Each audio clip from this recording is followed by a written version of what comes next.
It's a well-known fact that South Africans aren't particularly fond of station wagons or estate cars as they're known these days. Indeed, BMW and Audi have completely stopped importing the estate versions of their 3 Series and A4 models for that very reason. And yet there's a waiting list for the A4 Allroad, which is basically an A4 Avant on steroids, and wherever we go with this car, it attracts a huge amount of attention. So what makes the A4 Allroad so special?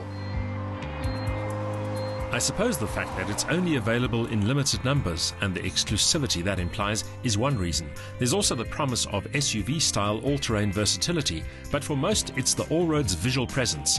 It takes the basic station wagon theme and transforms it into something altogether more desirable.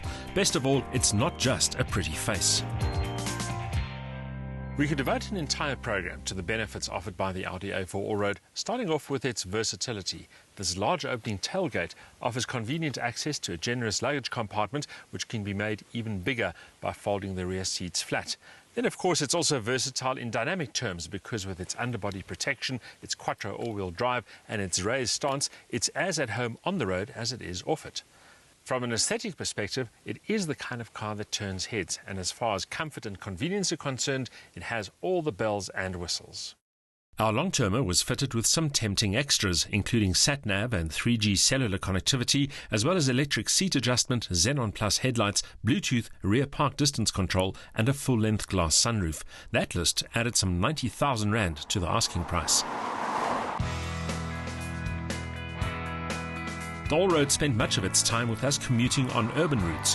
While competent and frisky around town, it really shone on the open road, covering vast distances with the greatest of ease and recording some of its best fuel consumption figures in the process. If we have to single out a negative aspect about the A4 Allroad, it's the fuel consumption. This car is powered by a 2-litre turbocharged petrol engine producing 155 kilowatt, and while it's not too bad on the open road, it's quite thirsty around town. Our logbook will show that the best fuel consumption we achieved is in the high 7 litres per 100 kilometre mark, but around town you can look at 12, maybe even 14 litres per 100 kilometres. That aside, of course, despite the fact that it is an all-road, it isn't really made for the rough stuff. It's not quite high enough, and the tyres are more road-biased than off-road. Frankly, that won't upset too many all-road owners, but perhaps Audi should consider an off-road option pack with better ground clearance and more aggressive rubber for those intent on exploring the great outdoors.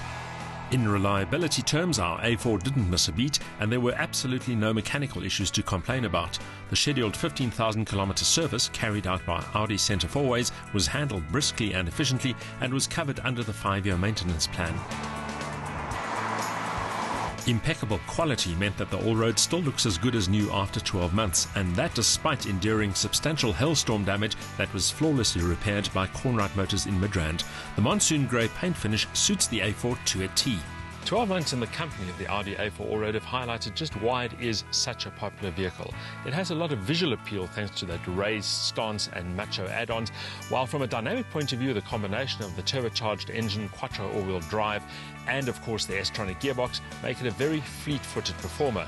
It's also very versatile, very luxurious, and generally a good all-rounder, and as such, it offers pretty good value as well. All the more's the pity that we have to say goodbye.